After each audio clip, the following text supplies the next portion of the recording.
સુરતના રાંદેર વિસ્તારમાં 77 વર્ષીય સિક્યોરિટી ગાર્ડ પર અમાનવીય હુમલાની ઘટના પ્રકાશમાં આવી છે।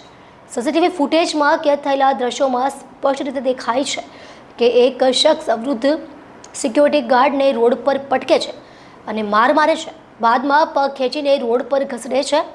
એટલું જ નહીં, લાકડાથી તેમજ લાતો અને મુક્કાથી સતત માર મારે છે। ગંભીર રીતે ઈજા પામેલા ગાર્ડને સારવાર માટે હોસ્પિટલ ખસેડવામાં આવ્યા છે। રાંદેર પોલીસ મથકમાંથી મળતી માહિતી મુજબ 77 વર્ષીય ભાઈલાલભાઈ ધનજીભાઈ પ્રજાપતિ માલવિયા હોસ્પિટલ આનંદ મહેલ રોડ સુરત ખાતે સિક્યોરિટી ગાર્ડ તરીકે ફરજ બજાવે છે। ધૂળેટીના દિવસે તેઓ પોતાની ફરજ પર હતા। તે દિવસે એક કારમાં આવેલા બે શખ્સ હોસ્પિટલના પાર્કિંગમાં રોકાયા હતા। તેઓ ત્યાં પેશાબ કરવા લાગ્યા હતા, જે જોઈ સિક્યોરિટી ગાર્ડ ભાઈલાલભાઈએ તેમને રોક્યા અને ત્યાં પેશાબ ન કરવા માટે મનાઈ કરી હતી। વૃદ્ધ ગાર્ડ દ્વારા વારંવાર ના પાડતા કારમાં આવેલા શખ્સો ઉશ્કેરાઈ ગયા હતા। તેમાંથી એક શખ્સે ભાઈલાલભાઈને નિર્દયતાપૂર્વક મારવાની શરૂઆત કરી હતી। મારની ઘટના સીસીટીવીમાં કેદ થઈ।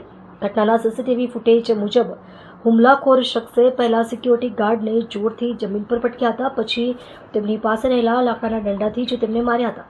ત્યારબાદ તાબડતોબ ઘા કર્યા હતા। રોડ પર તેમના પગ પકડીને ઘસડીને મોઢા ઉપર સતત લાતો અને ગુસ્સા માર્યા હતા। ગાર્ડ ઉઠી પણ ન શકે તેવી સ્થિતિમાં હતા ત્યારે બે મહિલા ત્યાં પહોંચી હતી। અન્ય લોકો પણ મદદ માટે દોડી આવ્યા હતા અને ઘાયલ ગાર્ડને ઉઠાવી હોસ્પિટલ ખસેડ્યા હતા। અહીં વૃદ્ધ ગાર્ડના માથામાં ગંભીર ઈજા હોવાથી ટાંકા લેવા પડ્યા છે। પોલીસ દ્વારા તપાસ શરૂ કરવામાં આવી છે।